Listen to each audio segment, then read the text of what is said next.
Dr. Lacey he won't do this himself, so I'll do it for him.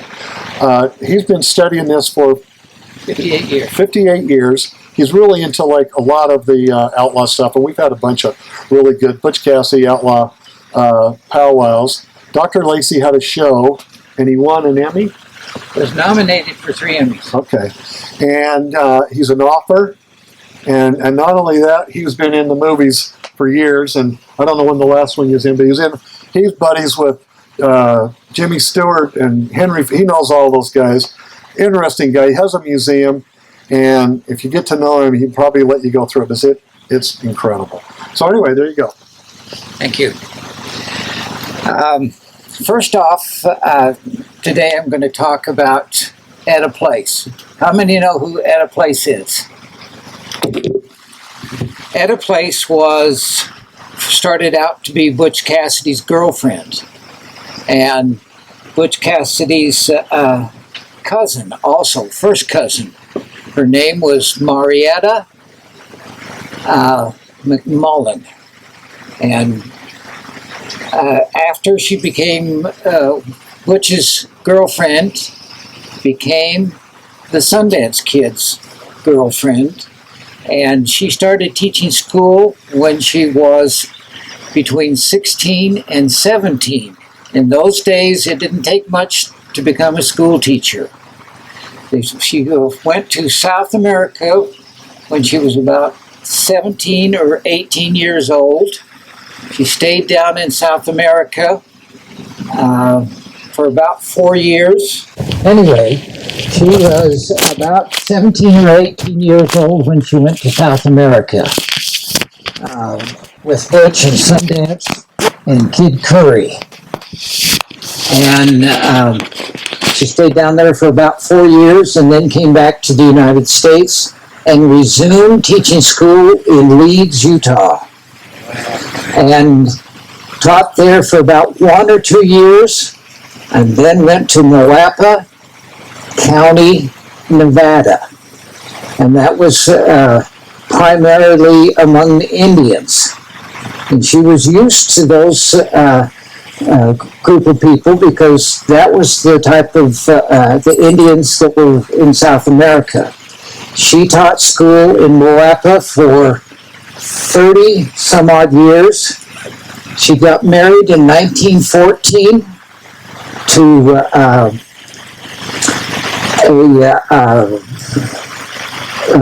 Mr. McCain, and she lived until 1963. And she wrote letters to James Orem and Charles Kelly, and she says, I don't know where Butch ended up, but she visited with Butch in Nevada, in Goldfield, Nevada. She also visited with the Sundance Kid in the 1940s in Leeds, Utah, when Sundance Kid was going by the name of Hiram Beebe. And she died in 1963 and is buried in the Leeds Cemetery.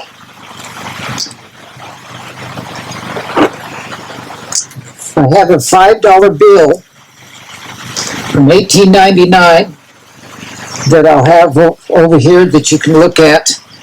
It's either from the Wilcox or the Tipton train robbery you saw in the movie where the Butch and the gang blow up the train. This is from one of those blow-ups. The only thing is, Butch and Sundance did not rob the Wilcox and the Tipton train robbery. They were done by somebody else. Butch did not blow up any trains. So that is all fiction because Butch made a promise that he would not commit a robbery in Wyoming. That was his promise to get out of the prison in Wyoming.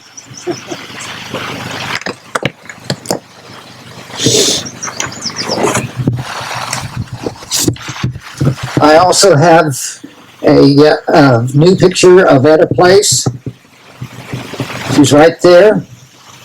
And this is when she was teaching school in Leeds before she went to South America. And you're welcome to come and look at that when I have it over there.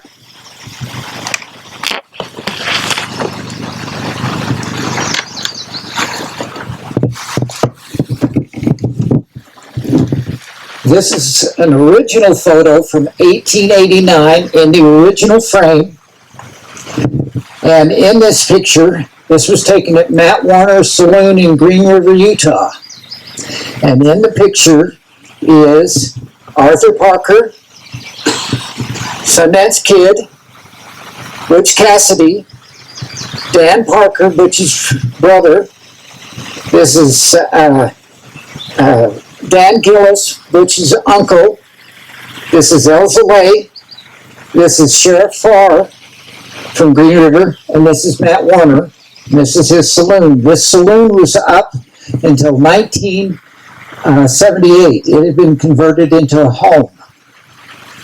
And it was really cool. In fact, the last time I was here, I gave several people some of the bottles, some of the glass that was saved from the bar that had turned purple. And it was an awesome place. Matt Warner, behind the saloon was a brothel that Matt had. And the brothel was donated to me if I would move it for a museum. And it would cost $30,000 to move, but they would have to cut it in half because it was 24 feet tall. And that didn't include reassembling it back together. But it's an awesome place, but I couldn't swing $30,000 to move it. But it is a really cool place. Doc, you want me to take some of yours around to the table for you? Give you some more space. I'm going to take some of these to make you some space.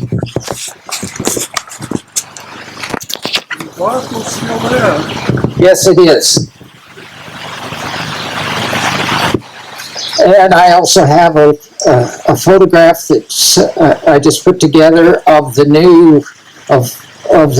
whole core of the Robbers Roost gang. You see the original Fort Worth picture was not the whole gang when they were robbing. Butch's two brothers, Matt Warner, Sundance Kid, Elsa Lay, Billy McCarty, and Lou McCarty were the ones that were with the gang more than anyone else. And my new book I thought was going to be out by now, but the publisher fell down a flight of stairs and died. So I'm in the process of getting a new publisher, but that's what the cover will look like. It's called Last of the Bandit Riders Revisited Again, because the first one was called Revisited, and it has 123 new pages. And this is the back cover of that. And those, last time I was here, I sold copies of that 2000 edition. They're completely gone. So those that wanted to get copies, they're completely gone. If you want to get one off of eBay, they're probably around $300 now. But I have no more left to sell.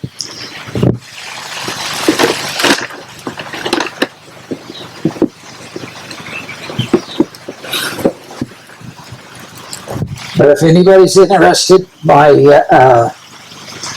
ninth book is called Posey, The Last Indian War, which took place in Blanding, Utah, 1923. I have those available, and they're $20, and I'll autograph them for free. So, anyway, later in the summer, I plan on taking a bunch of people down to the secret hideout again of Butch Cassidy's from 1896 and 1897. It's an awesome place. There are only 16 people that know where it's at. And I found a pistol. Most of the pistol, it doesn't have the handle on it. I found a horse collar. I found branding iron.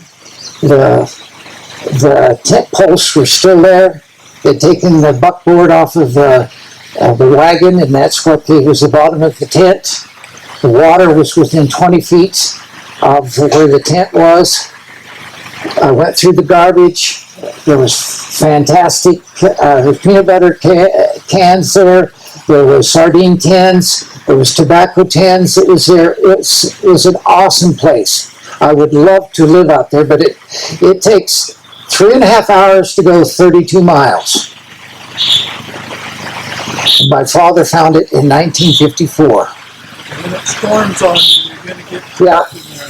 Yeah, if it storms on you, you can't camp there because it's part of the Canyonlands, and they don't allow you to camp here. But it is so awesome, so peaceful. So anyway, that's my 15 minutes or whatever. Thank you.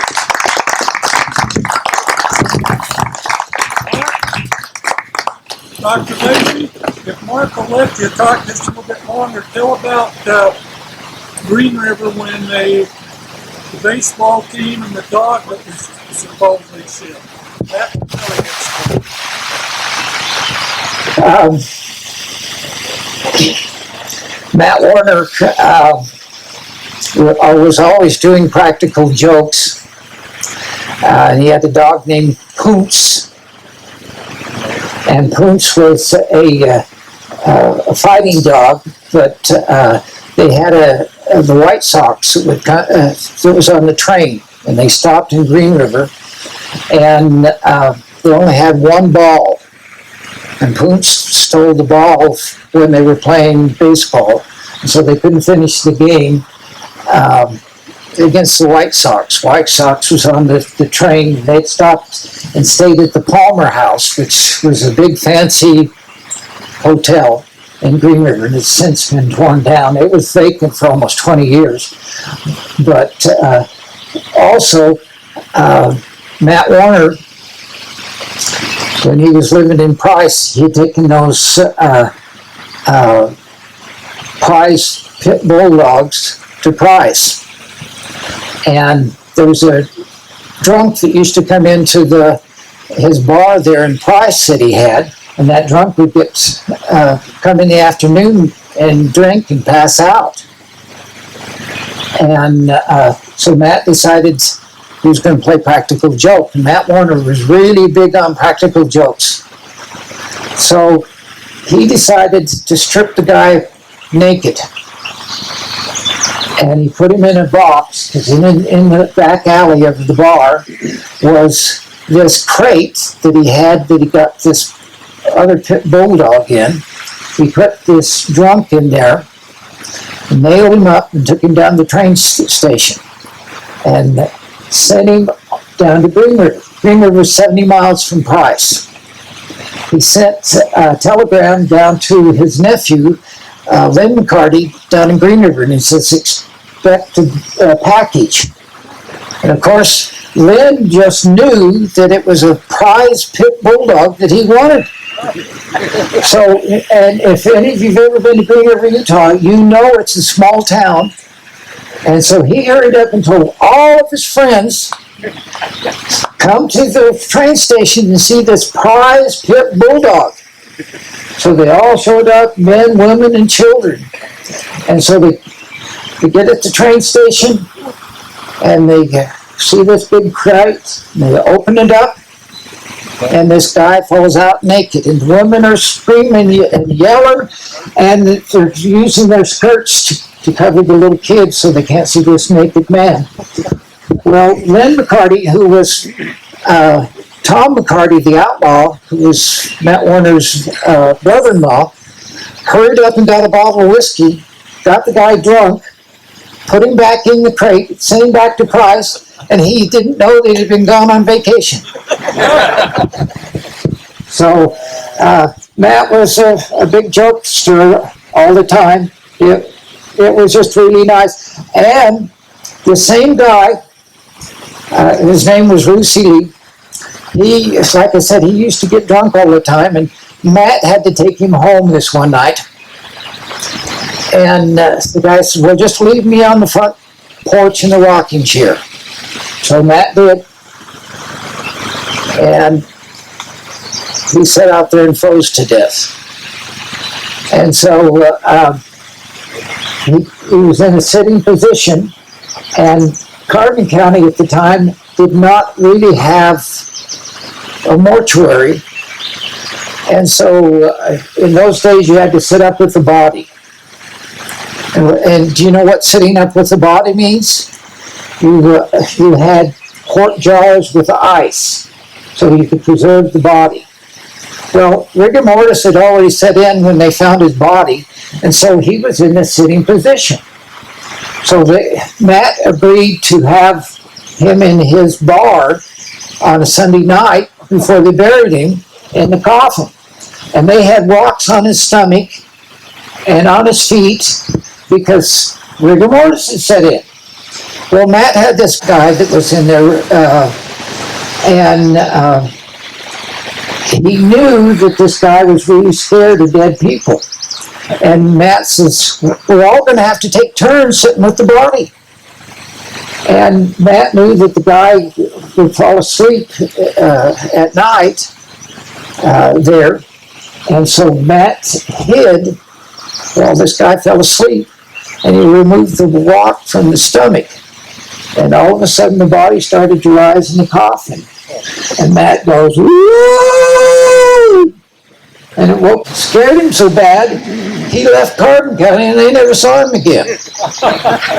So the next day, all of his friends decided that, you know, this guy was the best guy around, even though they didn't really like him, but they were drinking toast to him and saying, man, he's a wonderful guy. Man, we really liked him, you know, we shouldn't have given him a hard time and so forth. Anyway, they put him on this wagon and took him up to Price Cemetery, and there was a little hill that was there, and we had 3 tall guys on one side and 3 short guys on the other side, and they broke part of the coffin, and he come rolling out, and just at that time, the Catholic priest showed up, and he says, you guys are all going to go to hell. And Matt says, well, he'd be laughing at us right now if he were still alive. But anyway, Matt was a good practical joker, and that was some of the things that Matt did in his life. Thank you. Okay, who's the next victim?